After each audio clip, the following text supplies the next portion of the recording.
After 55, your super stops being a number on a screen you ignore. It becomes the money you're actually going to live on. And the decisions you make between 55 and 67 will determine whether you retire comfortably or spend your 70s counting coins at Woolworths. I've watched people make the same 5 mistakes over and over. Smart people, hard-working people, people who did everything right for 30 years and then blew it in the last stretch because nobody warned them. So here are 5 things I would never, ever do with my super after 55. Number 1. I'd never switch my super to high growth or aggressive after 55. I see this constantly. Bloke turns 56, looks at his balance, panics because it's not where he wants it to be, and thinks, right, I need to catch up. So he logs in and switches from balanced to high growth, sometimes even to 100% shares. A mate of mine, Phil from the Sunshine Coast, did exactly this at 57. Moved his entire $420,000 from balanced to aggressive in February 2022. By October, his balance was $355,000. He lost $65,000 in 8 months. Now, the market recovered eventually, but Phil didn't have eventually. He wanted to retire at 62. He needed that money in 5 years. Instead, he spent 3 of those 5 years just clawing back what he lost. After 55, you are protecting your money, not gambling with it. You don't have 20 years for the market to recover. You might have 5 or 7. A balanced or conservative balanced option is boring. Boring is the point. Boring means your $420,000 is still $420,000 when you need it. Number 2. I'd never leave my super in accumulation phase after I've retired.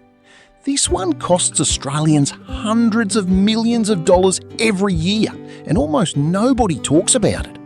When you retire and meet a condition of release, which for most people means you've left your job after turning 60, you can convert your super from accumulation phase to pension phase. In accumulation, your investment earnings are taxed at up to 15%. In pension phase, your earnings are taxed at 0, nothing. Around 700,000 Australian retirees are still sitting in accumulation. They retired, started drawing their money and never switched to pension phase. They're paying tax they don't need to pay. On a $500,000 balance earning 7%, that's $35,000 in earnings. In accumulation, you'd pay up to $5,250 in tax on that. In pension phase, you'd pay 0. $5,250 a year for not ticking a box. A woman named Ruth from Canberra was in accumulation for 4 years after retiring. Her daughter, who watches this channel, finally got her to call the fund. One phone call, switched to pension phase in a week. Ruth had been paying roughly $4,800 a year in tax she didn't owe.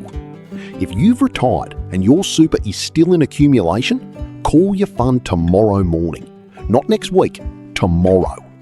Number 3. I'd never pull a big lump sum out of super to put it somewhere safe. This is the fear move. Someone turns 60, gets nervous about the market and withdraws $200,000 to stick in a bank term deposit because it feels safer.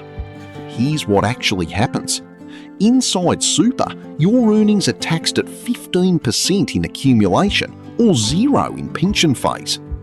Outside super, those same earnings are taxed at your marginal tax rate, which could be 30%, 37%, or even 45% depending on your other income. But here's the bigger problem. That $200,000 you pulled out, it's now sitting in a bank account, and Centrelink can see it. It's a financial asset. It gets deemed. It counts toward the assets test and the income test. Inside your super, in pension phase, the money's still accessible, but at least the earnings are tax-free. Outside super, you're paying more tax and you've made it harder to optimise your pension position later. A bloke named Trevor from Albury pulled $180,000 out of his super at 61 and put it in a term deposit. When he applied for the pension at 67, that $180,000 plus the interest it had earned pushed him $40,000 above the full pension threshold. Cost him about $3,100 a year in pension and the concession card. He would have been better off leaving it in super and drawing it down gradually. The money was already accessible. He didn't need to move it. He just wanted to see it in his bank account. That feeling of safety cost him thousands. Number 4. I'd never forget to update my binding death benefit nomination. This isn't about money. This is about who gets your money when you die. And it's the mistake that causes the most damage to families. Your super is not controlled by your will. Let me say that again. Your will does not decide who gets your super. The trustee of your super fund decides, unless you have a valid binding death benefit nomination in place. And here's the trap. Most binding nominations in industry funds expire every 3 years. You set one up at 55, forget about it, and by 61 it's lapsed. If you die without a valid nomination, the trustee uses their discretion. In a simple family, that usually works out fine. In a blended family, second marriage, kids from a first relationship, a new partner, it can be a disaster. I've heard stories of adult children being cut out entirely because the trustee directed the super to a new spouse, and stories of a long-term partner receiving nothing because the nomination still listed an ex-wife from 15 years ago. Log into your super fund. Check if you have a binding death benefit nomination. Check if it's current. If it expired, renew it today. It takes 10 minutes, and it's the most important 10 minutes you'll spend on your super this year. Some funds now offer non-lapsing binding nominations. If yours does, use it. Set it once and it stays until you change it. Ask your fund. Number 5. I'd never ignore my carry forward contribution caps. Since 2019, if your super balance is under $500,000, you can carry forward any unused concessional contribution cap from the last 5 financial years. The annual cap is $30,000. If your employer only contributed $12,000 one year, you've got $18,000 in unused cap from that year. Over 5 years, that could be $50,000 to $90,000 in unused cap just sitting there, waiting for you to use it.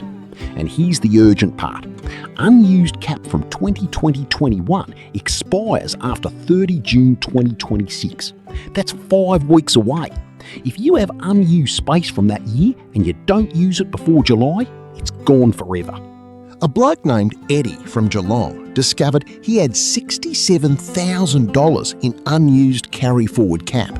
His salary sacrificed $30,000 in one hit before the end of financial year, saved roughly $5,000 in tax that year because the money went into super at 15% instead of being taxed at his marginal rate of 32.5%. Check your unused cap on MyGov under the ATO section. It shows your carry forward amounts year by year. If there's money sitting there from 2020-21, this is your last chance. 5 things. Never switch to aggressive. Never stay in accumulation after retiring. Never pull lump sums out for safety. Never let your death nomination lapse. And never waste your carry forward caps. None of these are complicated. All of them are fixable. And every single one of them is happening to thousands of Australians right now who don't know any better. Which of these 5 caught you off guard? Drop it in the comments. And if you've made one of these mistakes, tell me. No judgment, just learning. I'm the Retired Aussie. I'll see you in the next one.